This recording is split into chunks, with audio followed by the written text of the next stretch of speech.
Jack. Ang laki ng problema ko. Huwag mo sabihin problema mo. Dapat, problema natin. Mag-asawa tayo eh. Yan dapat ang lagi mong iisipin. Problema mo, problema ko rin. Oh, ano bang problema natin? Nabuntis natin si Inday. At tayo ang ama.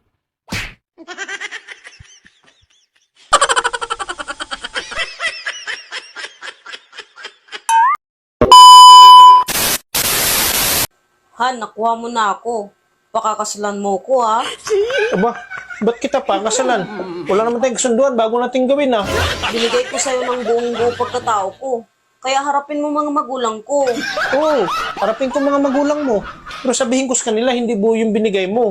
Sinungaling ka! Paano mo nasabing hindi buo? Aba, bago tayo nag-umpisa, sinilip ko. May biyak eh. Paano naging buo yun?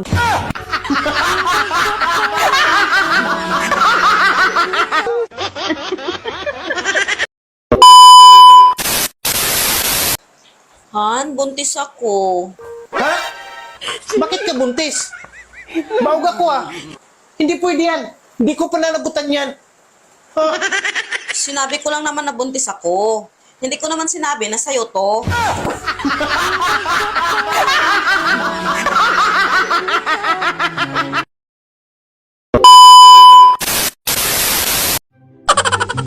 Day, nakita mo ba yung singsing ko? Nawawala eh.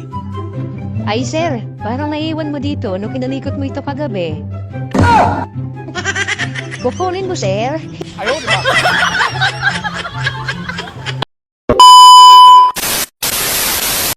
Ah, hello.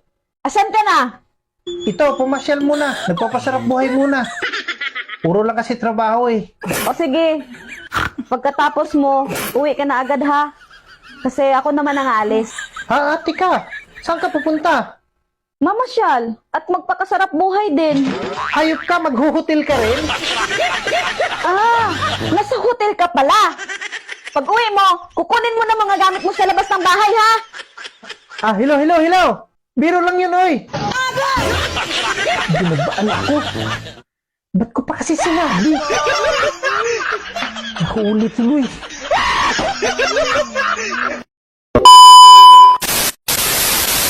Kuya, kumakain ka ba ng tilapia?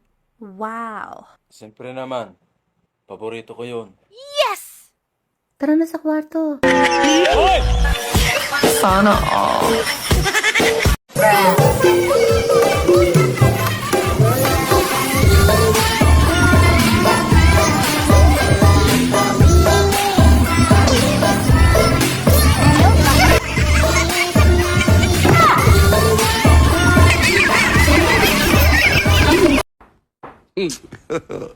God have mercy upon us.